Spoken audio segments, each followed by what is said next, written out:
Main যেটা সেটা হচ্ছে খেয়াল রাখতে হবে রিফিউজি ক্লেম যারা উইন করে, আমি যাদের ব্যর্থতা সেটা নিয়ে আজকের বিষয় না, যেহেতু আমাদের উইনের পরে কি, হোয়াট ইজ দ্য তো নেক্সট? আসলে উইনের পরে আমি সবসময় এই কথাটা বলি, কানাডা হচ্ছে ল্যান্ড অফ অপরচুনিটি।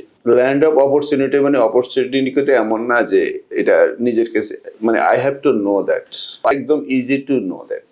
এটা ওয়েবসাইটে আছে, আমাদের মতো কারো যারা আমরা যারা প্রফেশনালি ব্যবসা করি তাদের কাছে গেলেও আছে, বা আমি এই দেশে লম্বা সময় পড়াশোনা করেছি, আমি পার্সোনালি জানি।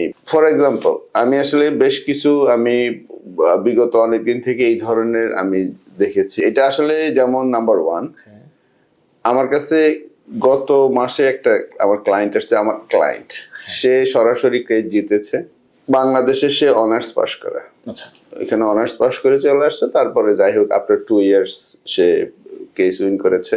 তাদের বাংলাদেশে রিয়েলি সমস্যা, সে একটা অ্যাডাল্ট স্কুলে পড়ে, যেটা তার যাওয়ার কোনো দরকার নেই, আননেসেসারি। সে স্পেন্ড 3 ইয়ার্স ওখানে পড়াশোনা করে।